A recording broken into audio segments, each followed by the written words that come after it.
Dead on the spot ang 48 anyos na e-bike driver ng barili ng kanyang kabarangay sa distrito ng Molo, Iloilo City.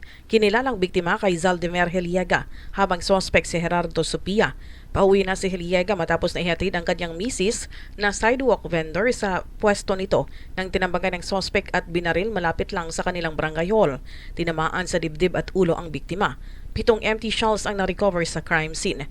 Ayon naman kay punong barangay John Villanueva, parehong nakulong noon dahil sa illegal drugs sina Heliega at Supia, ngunit nakalabas dahil sa plea bargaining agreement. Ngunit hindi alam ni Villanueva kung ano ang away ng dalawa. Patuloy pa na pinaghahanap si Supia na tumakas matapos ang krimen.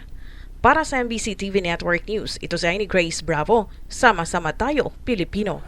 Nasa kustodiya ngayon ng Dasol Police Station at naharap sa patong-patong na kaso ang suspect na kinilalang si Janjan Valdez Elaida, 23 anyos, binata at residente ng poblasyon Dasol matapos itong maaresto sa PNP checkpoint.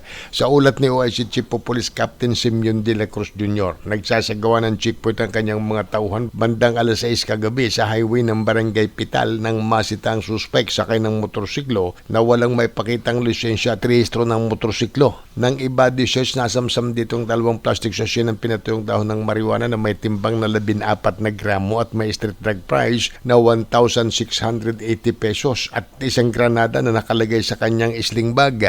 Pagdating sa impili ng pulisya, nabatid ng motorsiklong gamit ng suspect ay nakaw pa na pagmamayari ng isang Rolando Guillermo ng Barangay Bobonot, Dasol. Para sa MBC TV Network News, ito si Freddy Pajardo. Sama-sama tayo, Pilipino. Mayroong 3 positibo na kaso ng pertussis sa lungsod ng Bacolod. Ayon kay Dr. Grace Tan, Medical Coordinator of Emerging and Re-Emerging Infectious Disease ng Bacolod City Health Office. 4 na mga samples ang naipadala sa RITM, isa rito ang negatibo at 3 ang positibo. Dagdag pa ni Tan, ang mga nagpositibo sa sakit ay ang 3 buwan na pababa at residente ng Barangay Taculing, Barangay Tangob at Barangay Villamonte. Sa 3 nagpositibo, 2 ang nakalabas na sa ospital at isa ang nasa ospital sa ngayon.